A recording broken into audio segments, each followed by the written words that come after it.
Unión de Educadores de la Provincia de Córdoba, junto a los docentes en defensa de la educación pública. Construir la patria grande, un desafío del portal ALBA. Desde el 2004 difundimos principios de la Alianza Bolivariana.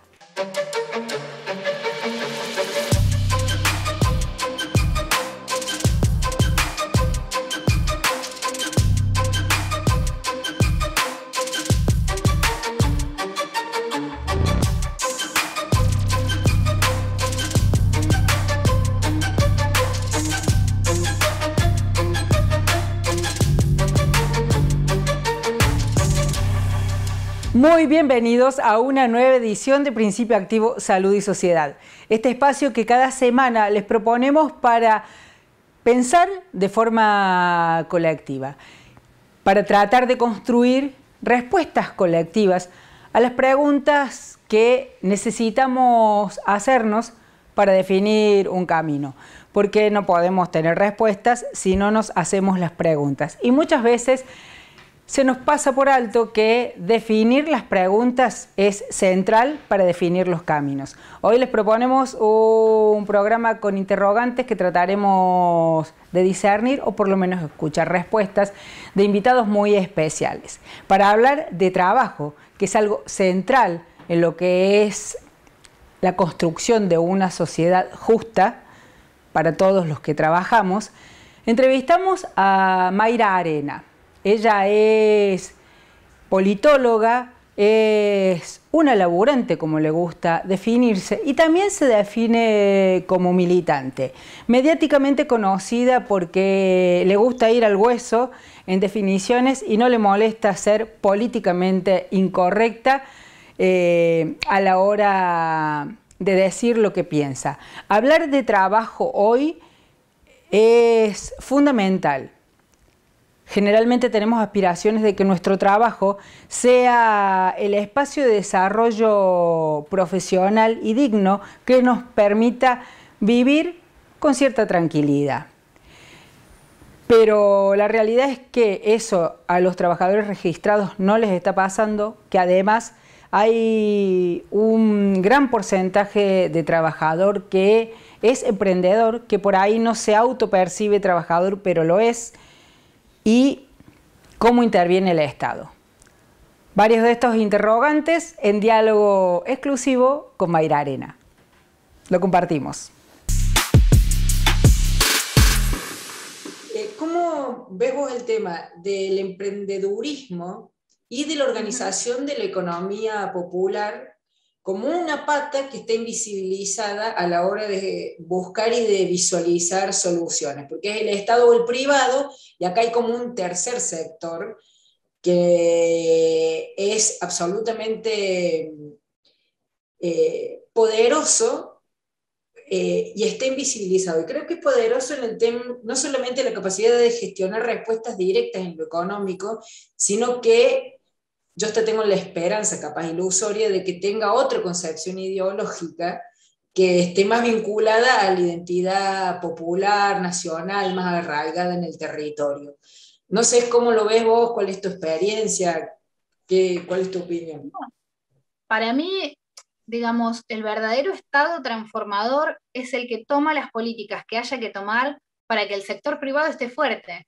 Digamos, el Estado no es enemigo o no debería ser enemigo del sector privado, sino al contrario, un socio que lo apoya y que se comporta como un socio, es decir, que banca cuando el otro no puede bancar su parte y que a la vez, cuando la otra parte se recupera, retribuye o devuelve lo que el Estado le prestó.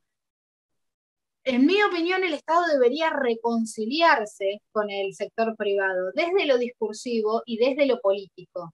Es decir, salir a dar un discurso pro pyme, pro emprendedores, pro aquellos que se la rebuscan, porque está lamentablemente asociado, ¿viste? Vos decís emprendedores conocidos, googleás y te aparece Galperin, que es uno de los tipos más ricos de la Argentina, como si la piba que vende pastafrolas en su casa no fuera una emprendedora.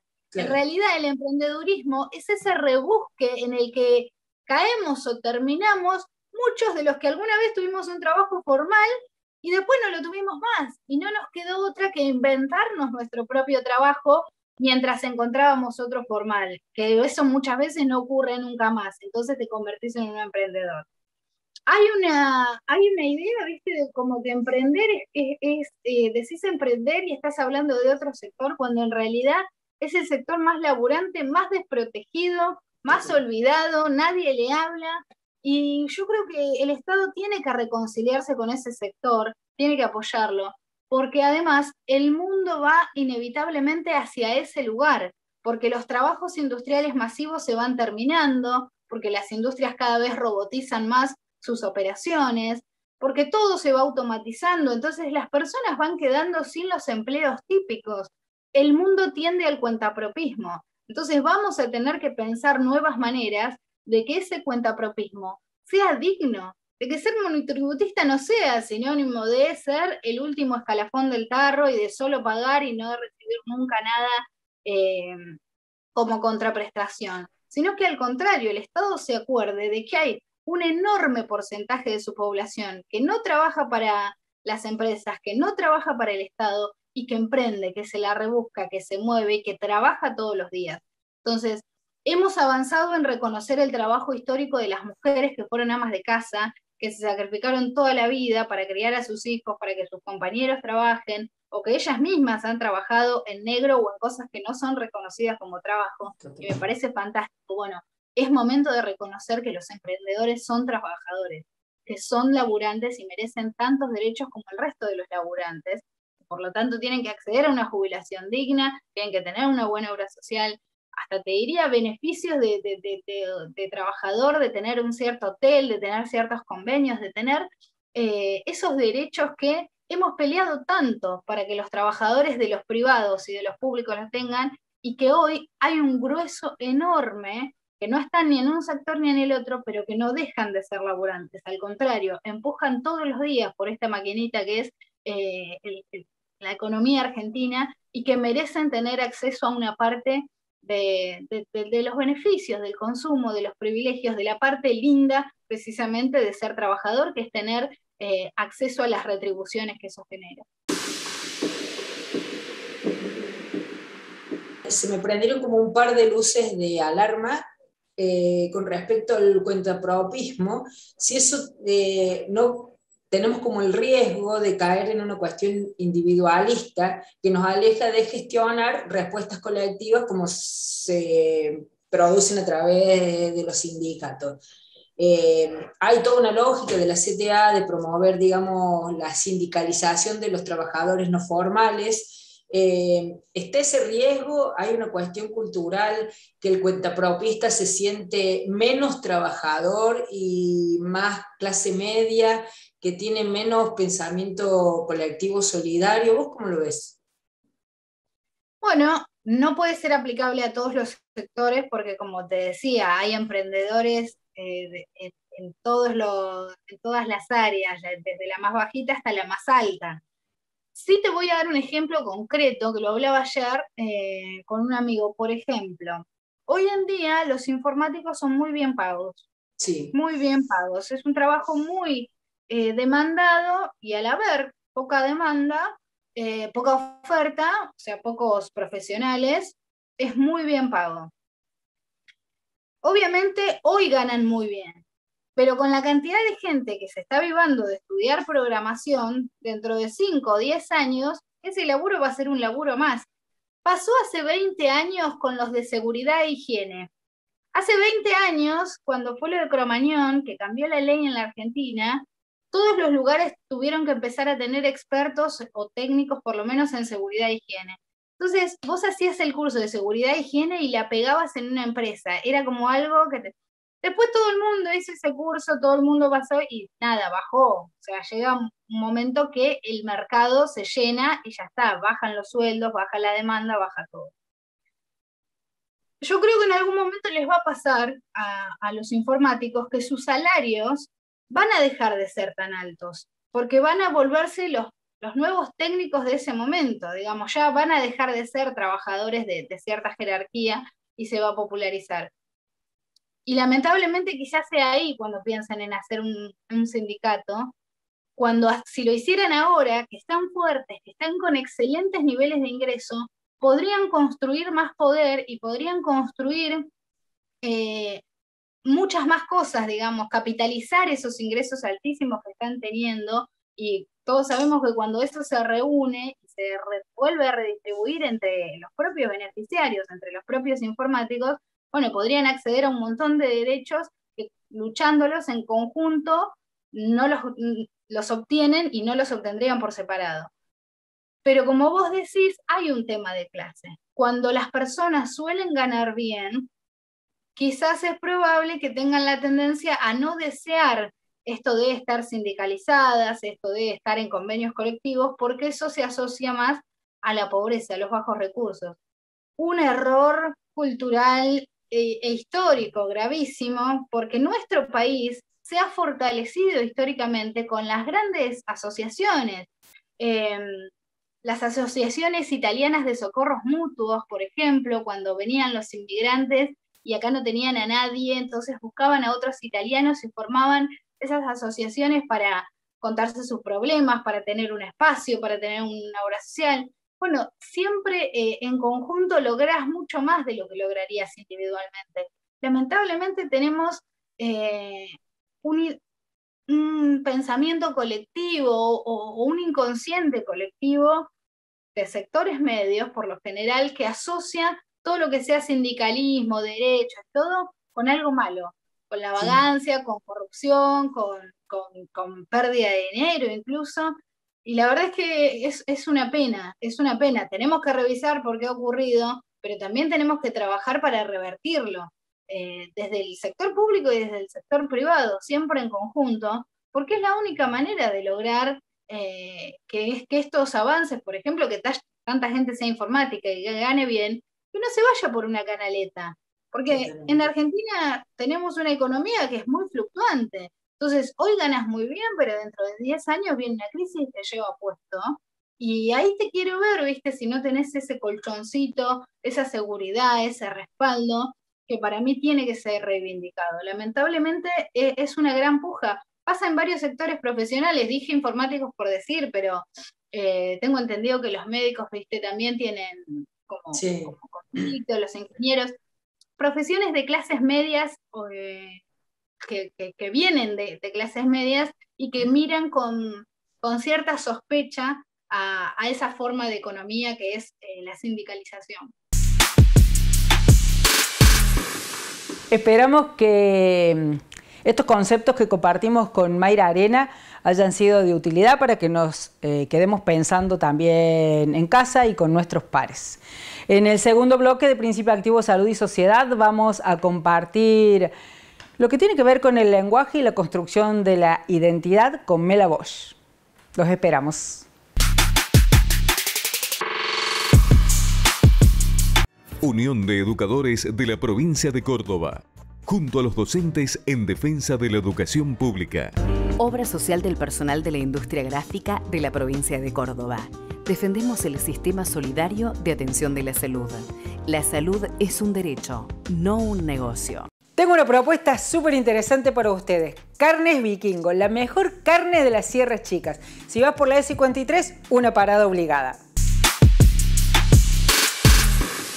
Mela Bosch es una reconocida lingüista de renombre internacional, que es una de las fundadoras de Basta Biblioclastía. La biblioclastía es la destrucción de libros en lo físico, pero que tiene como trasfondo la destrucción del conocimiento y de la memoria histórica y colectiva. Los libros como portadores de eso que es transmitir de generación a generación lo que somos como sociedad, como seres humanos, como construcción colectiva.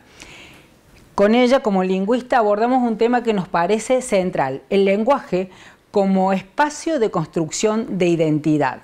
Algo que está bastante bastardeado por estos días, nuestra identidad nacional. La escuchamos. La lengua y la identidad, hay toda una serie de teorías lingüísticas. Una, la más famosa, es la de Sapir-Whorf, que dice, que se llama relativismo lingüístico, que dice que una persona que los límites de mi lenguaje son los límites de mi mundo. Y da el ejemplo famoso de los esquimales, que donde nosotros vemos una nieve, ellos ven 16 tipos de nieve. Yo siempre, cuando daba clases en la Universidad de La Plata, decía, ¿qué hay ahí? ¿Una palmera? No, ustedes ven una palmera. Yo, que soy chaqueña, veo o un yatay o un carandaú.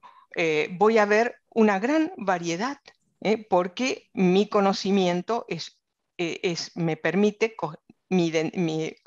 construir mi lenguaje, me permite construir mi mundo. Lo mismo con los pueblos originarios.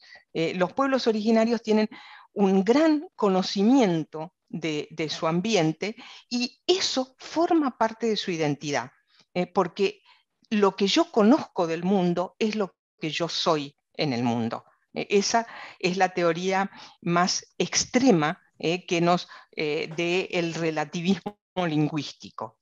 Y en el camino, bueno, justamente por eso, ahí volvemos a la biblioclastia, el conocimiento acumulado, el poder ver lo que otros han acumulado y el conocimiento que otras personas han puesto, aumenta mis propias reservas de conocimiento.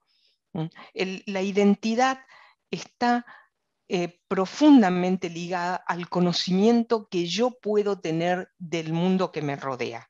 Y eso es lo fundamental.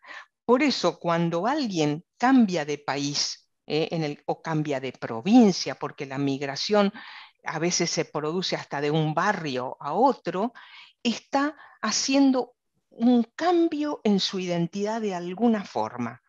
Y se está reconstruyendo de nuevo. Decir que tenemos una identidad, el hombre nacional, no es tal.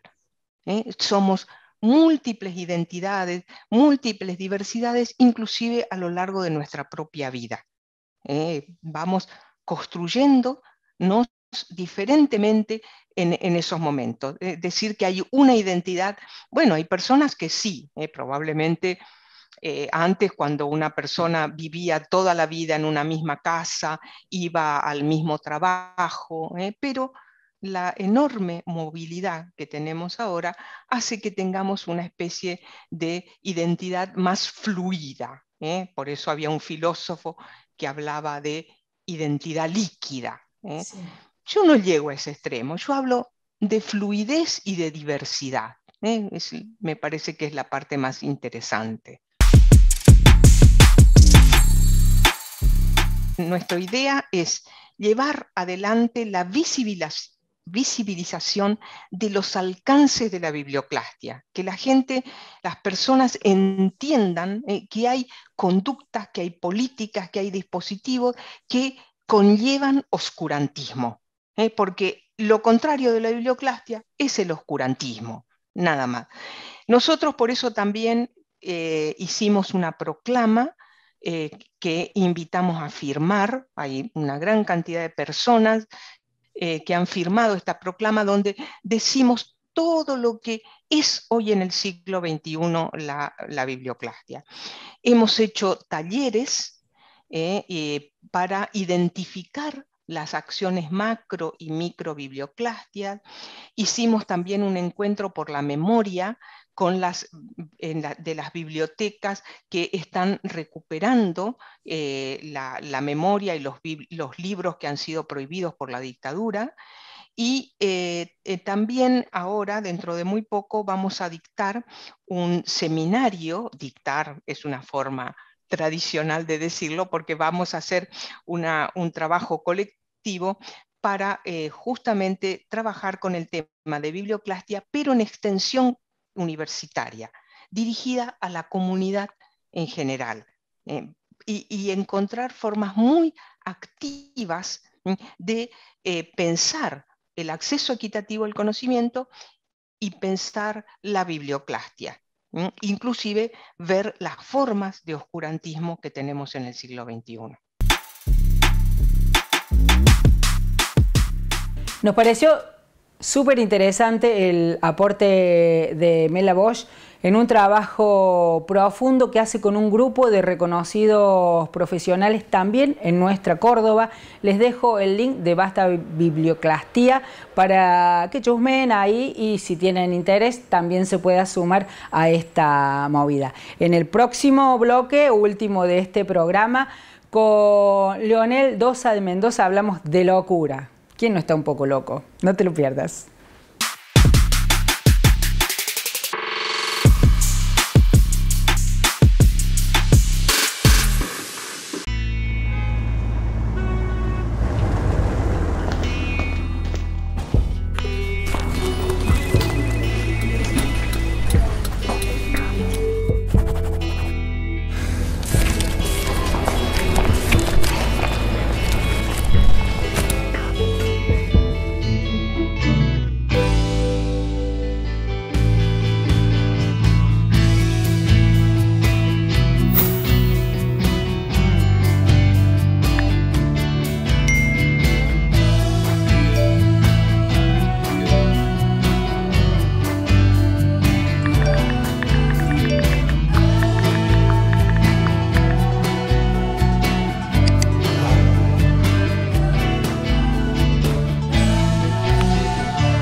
Unión de Educadores de la Provincia de Córdoba, junto a los docentes en defensa de la educación pública. BM Consultorios Odontológicos. Somos un equipo de odontólogos formados para prevenir y cuidar tu sonrisa. Te cuidamos, nos cuidamos. Obra social del personal de la industria gráfica de la provincia de Córdoba. Defendemos el sistema solidario de atención de la salud. La salud es un derecho, no un negocio. Tercer y último bloque de Principio Activo Salud y Sociedad. Le habíamos prometido escuchar a Leonel Dosa de Mendoza. Él es brasilero, vive en España, es doctor en psicología, especialista en acompañamiento terapéutico. Un programa especial hicimos sobre este tema que vamos a retomar porque es fundamental a la hora de hablar de salud mental. Y con él hablamos justamente de salud mental en clave histórica, en clave de definición y en clave de desmitificación de esto de la locura como enfermedad. Lo escuchamos. Mira, la cuestión de la salud mental, claro, porque el concepto de salud mental viene emparentado con el de enfermedad mental, ¿no? Que justamente fue un concepto que se engendró en el siglo XIX, cuando la medicina por primera vez se apropia del tratamiento de los que hasta entonces eran llamados locos y locas. Sabemos historia de la locura de Foucault, ¿no? El que durante muchos años a las personas que hoy en día llamamos psicóticas, locas o locos, se les encerraban en grandes asilos junto con las prostitutas, con los pederastas, con los delincuentes, con los asesinos, y ahí estaban los locos y locas también, hasta prácticamente el comienzo del siglo XIX, mitad del siglo XIX en muchos países, de una forma indiscriminada. El loco era como un delincuente más. En definitiva, pertenecía a este grupo de los inadecuados según la mentalidad burguesa de la época, racionalista, ¿no? El que por lo tanto debían de ser excluidos, y además en esos asilos que estaban lejos de la ciudad, que era para evitar el contagio de estas personas que hasta hoy en día algunos de los llamados loqueros siguen estando alejados de los centros de la ciudad en este sentido. Pero de repente, por una serie de transformaciones históricas, ideológicas y culturales, la medicina le echó un ojo a esa gente que estaba ahí mezclada con los demás y ha dicho, pues, es que a estos les pasa otra cosa. No deben de estar aquí encerrados con esta mala gente, ¿no? Y si las personas enferman de lo físico, un cáncer, una neumonía, una tuberculosis, lo que le pasa a esta gente es una enfermedad mental, ¿no? Y nace ahí el concepto de enfermedad mental, que paradójicamente en este pretendido descubrimiento científico se colaron ahí una serie de valores ideológicos y en que en definitiva el loco debería de ser recluido pues, justamente porque no encajaba en los patrones burgueses y del racionalismo que venía desde el siglo XVIII pisando fuerte y ganando terreno a otro tipo de valores, ¿no? No tan racionalistas y etcétera, ¿no? Entonces, claro, el concepto de enfermedad mental, digamos así, ha ido dibujando unas imágenes de la locura muy en la negatividad, el que no puede, el que no sabe, el que es agresivo, ¿verdad? Que es otro gran, ¿no?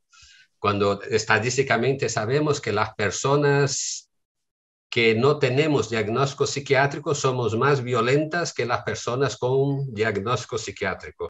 De la enfermedad mental que nos llevó a toda esa construcción de la psiquiatría, donde intentaron describir la mal llamada enfermedad mental como si fuese una enfermedad física, ¿no? Entonces, tal y tal y tal síntoma, neumonía, tal y tal síntoma, tuberculosis, tal y tal síntoma, esquizofrenia paranoide, tal y tal síntoma, trastorno bipolar tipo 1. ¿Qué ocurre? Que el intento de hacer esto con la locura, tenemos aquí en España y en todos los lugares del mundo muchos casos, ¿no? Que un mismo paciente que va a diferentes psiquiatras sale con un diagnóstico diferente. Porque la locura no es un problema médico. La locura es un problema social, cultural, antropológico, psicológico, y algo de lo médico también, pero no es un problema médico. Para nosotros la enfermedad mental es cuando te haces daño a ti mismo o a los demás. Y es un concepto interesante porque no entra en ningún tipo de la normalidad o que haga cosas raras, sino siendo como eres, te estás haciendo daño a tu entorno. Por eso digo que desde esa perspectiva vivimos en una sociedad muy enferma. Totalmente. Porque es una sociedad que hace mucho daño, ¿no? Con los valores y con todo. También atiende, acoge, tampoco me voy a poner apocalíptico, ¿no? Pero en muchos sentidos podríamos hablar desde este enfoque de una sociedad bastante enferma, e insisto, y a veces más enferma que la propia persona que está identificada como el enfermo mental, ¿no?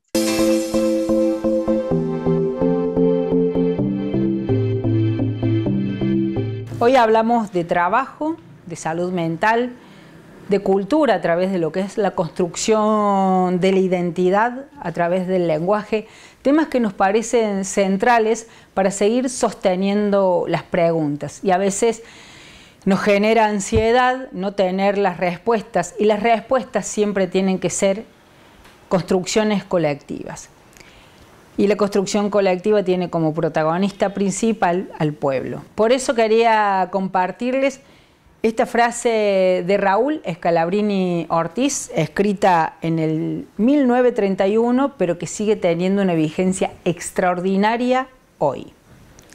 El pueblo escucha, mira, coteja y continúa en silencio su tráfico habitual. El pueblo tiene esos desplantes de gran señor, porque la conciencia del pueblo sabe a dónde va, aunque lo ignore cada uno de los individuos que lo componen. Hasta el próximo programa.